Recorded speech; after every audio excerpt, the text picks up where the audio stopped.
स्वामी जी, 7 अरब की जो जनसंख्या आज विश्व के अंदर है, उसमें 3 तरह के लोग हैं। एक तो थिंकर है, ऊंचे लेवल के लोग हैं, एक मध्यम वर्ग के लोग हैं और एक निम्न वर्ग के साधारण कॉमन मैन है। उसकी समस्या का समाधान हमने किया। आज हम एपिसोड में तीनों वर्ग के लोगों की समस्या का समाधान, होलिस्टिक समाधान, संपूर्ण समाधान हम चाहेंगे।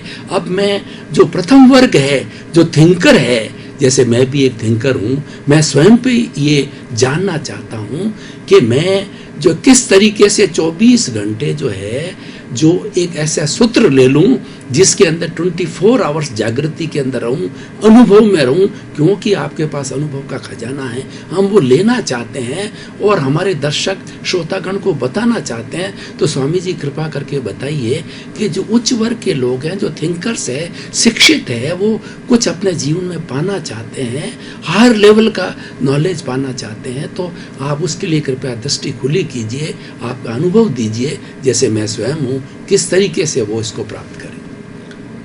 जो लोग पढ़े लिखे हैं, जो लोग थिंकर हैं, विचारक हैं और अपने जीवन में कुछ आगे बढ़ना चाहते हैं, आगे बढ़ने का मतलब होता है अपना जीवन शांत बनाना चाहता है, स्थिर बनाना चाहता है, अपने जीवन की हर प्रॉब्लम्स या कठिनाइयों को समाधान में रहना चाहते हैं और धीरे धीरे धर्म और आध्यात्म के मार्ग में आगे बढ़ना चाहते हैं।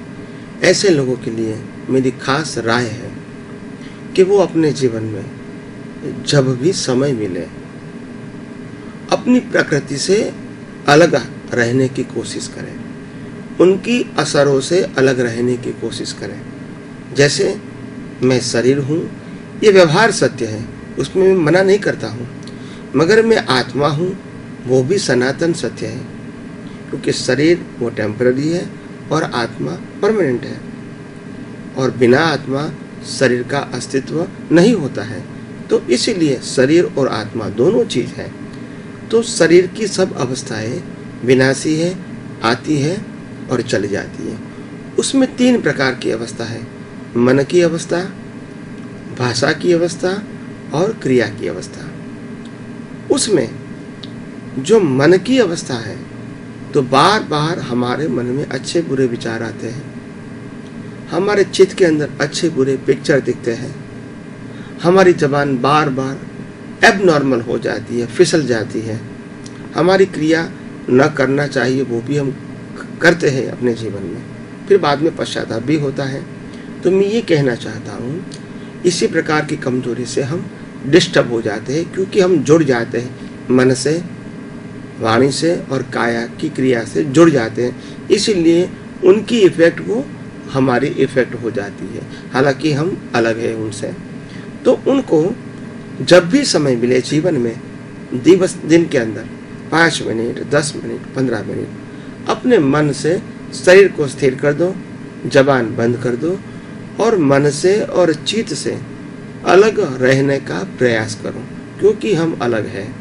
आत्मा हर समय शाश्वत है, स्थिर है, शांत है और उनको कोई समाधान की आवश्यकता नहीं है, मगर आत्मा की हाजिरी में ये जो मन है, ये जो बुद्धि है, ये जो चित्त है, ये जो अहंकार है, ये चलता ही रहता है और हम अज्ञानता के वश उनके साथ जुड़ जाते हैं और बाह्य और आंतरिक दोनों डिस्टर्ब हो जाता है। तो मेरी सभी व्यूअर्सों को यही राय है कि आप जीवन में दिन में 2 बार, 5 बार, 10 बार, 25 बार, 50 बार 5 मिनट, 7 मिनट निकाल के आंखें बंद कर दें और जो भी दृश्य दिखता है उसको बाईपास करने की कोशिश करें विदाउट एनी राग और द्वेष। ऐसे विचार भी आते अच्छे बुरे, उनको भी बाईपास करने की कोशिश करें विदाउट राग एंड द्वेष। बुद्धि भी आपका काम करेगी, प्रॉफिट एंड लॉस, मगर उसमें भी हमको टच नहीं करना है, बाईपास होने देना है। और अहंकार, ये करना चाहिए, ये नहीं करना चाहिए, ऐसा भी अहंकार बताएंगे। तो वहाँ भी हमको उस अहंकार को भी टच नहीं करना है, जस्ट बाईपास होने देना है। ऐसे बाईपास होने की क्रिया अगर दिन में आप 5 मिनट तक करोगे तो आपके अंदर एक पावर महसूस होगा कि आपने इस सूक्ष्म परिस्थितियों को विदाउट इफेक्ट बाईपास कर दिया।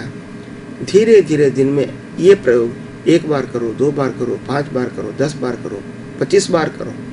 ऐसे करते करते धीरे धीरे ये प्रयोग खुली आँख में भी ये प्रयोग आपको काम में आएगा। और हर परिस्थिति में आप जो मुक्त रहना चाहते हैं, शांत रहना चाहते हैं, स्थिर रहना चाहते हैं, उसका अनुभव आप खुद ही आपके जीवन में कर सकते हैं।